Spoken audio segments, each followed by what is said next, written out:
Good morning and welcome back. This is Brother Jim Newton from Greenville, Tennessee. Today is January 20th in the year of our Lord 2025. Today we are going to inaugurate as the 47th President of the United States, Donald Trump. But I want to tell you a story that I saw not too long ago about Donald Trump. I'm not proclaiming or claiming the validity of the story, but it got me to thinking. The story goes that as Donald Trump was campaigning, he held a town hall meeting in a town in Louisiana. And at the town hall meeting was a little girl by the name of Lily. Lily was 8 years old, and she had one question for Mr. Trump. And she stood in line, she got up and she went to the podium. She held her grandmother's Bible in her arms. She held it tightly to the point to where her knuckles were white. She was gripping it so firmly. And as her turn came, and as she went to ask her question, she stuttered a little bit. She was shy.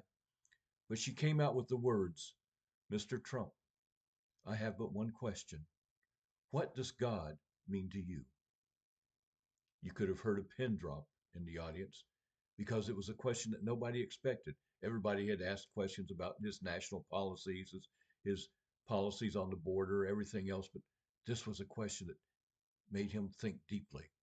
President Trump, who normally responds quickly and arrogantly, stopped for a moment, and it took him some time in deep thought before he could answer. And he told her the story about his grandmother, about how his grandmother said that God was the one that picked her up as she would fall down, as she was climbing the ladder of life. God would pick her up and put her back on the street, put her back on the right way. Well, that made me got to thinking, and I says, what does God mean to me? And I asked several Christians, what does God mean to them?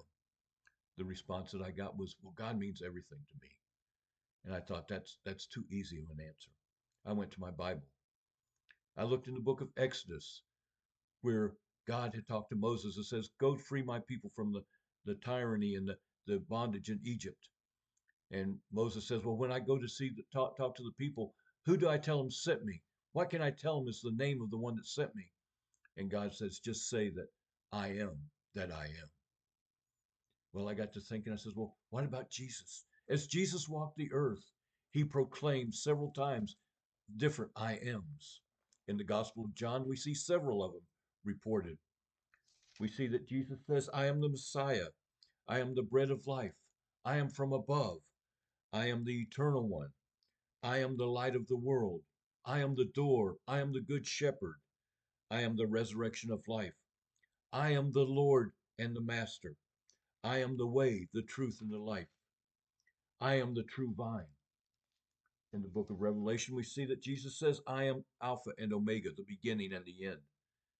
And Jesus says, I am the first and the last. As we go through this day today, take a moment and pause and ask yourself, what does God truly mean to you? Don't cop out and say he just means everything to me and go about your way.